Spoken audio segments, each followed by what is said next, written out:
अरे हां, आजादी। वो शब्द जिसे हम ऐसे फेंकते हैं जैसे सबको मुफ्त में चॉकलेट मिल रही हो। लेकिन देखिए, ज्यादातर हम मैं कहना चाहता हूं सभी बस गोल गोल दौड़ते रहते हैं। 2 दिन हो गए, 1 घंटा का काम भी पूरा नहीं कर पाए और खुद को उत्पादक मानते हैं। वाह! लोग कहते हैं हम आजाद होना चाहते हैं। अरे भाई, कौन नहीं चाहता? लेकिन अक्सर आजादी का मतलब होता है किसी चीज से भाग जाना। डर, जिम्मेदारी, किसी न किसी के आदेश। बस भागो और आजाद हो जाओ। सोचिए, किसी को जेल में बंद किया गया।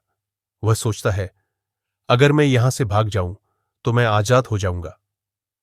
प्यारा सपना है ना? लेकिन वही व्यक्ति केवल भागने की भाषा में सोच रहा है। वह नहीं जानता कि असली आजादी भागने में नहीं, खुद को समझने में है। और यही नहीं, हम रोजमर्रा में भी यही करते हैं। कोई काम मुश्किल लग रहा है तो हम उसे टाल देते हैं। कोई मुश्किल सवाल आया तो झूठ बोलते हैं या बहाना बनाते हैं और सोचते हैं वाह, मैंने तो आजाद होकर फैसला किया। हां बिल्कुल, एक पेड़ की तरह जड़ से कटे हुए। और डर, ओह, डर हमारे सबसे अच्छे दोस्त बन गए हैं।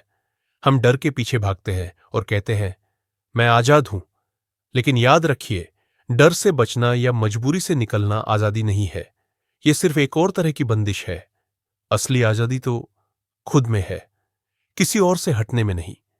किसी चीज को सिर्फ इसलिए करना कि आप चाहते हैं, न कि इसलिए कि करना ही पड़े या कोई कहे करो। सोचिए, अगर आप गुस्से में हैं और सोचते हैं काश मैं इस गुस्से को नियंत्रित कर पाऊं तो मैं आजाद हो जाऊंगा। अरे भाई, वही तो आजादी नहीं है। यह बस वही गुस्सा और उसकी ऊर्जा को अलग तरीके से नियंत्रित करने की कोशिश है। और प्यार, हां, प्यार भी आजादी का हिस्सा है।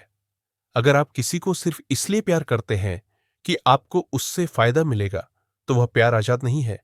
लेकिन अगर आप किसी को सिर्फ उसी के लिए प्यार करते हैं, बिना किसी लाभ या डर के, वही है आजादी। आओ, थोड़ा और मजेदार बनाते हैं।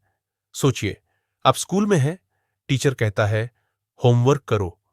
आप सोचते हैं काश मैं आजाद होता।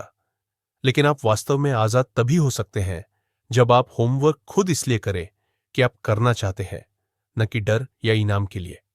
हां, यह सोचने में बहुत आसान लगता है और करना भी आसान है। बिल्कुल नहीं।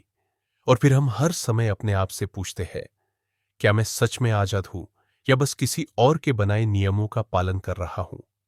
क्या मैं अपने डर से भाग रहा हूं या वास्तव में कुछ इसलिए कर रहा हूं कि मैं चाहता हूं? सोचिए, अगर आप हर दिन 10 मिनट भी इस पर ध्यान दें, सोचें और चर्चा करें, तो जीवन भर यह आपसे जुड़ेगा। यह आपको सिर्फ सोचने के लिए मजबूर करेगा, न कि बस दोहराते रहने के लिए।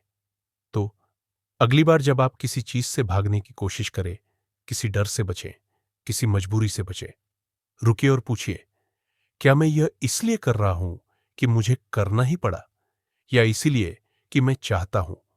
और हां, यह सवाल आसान नहीं है।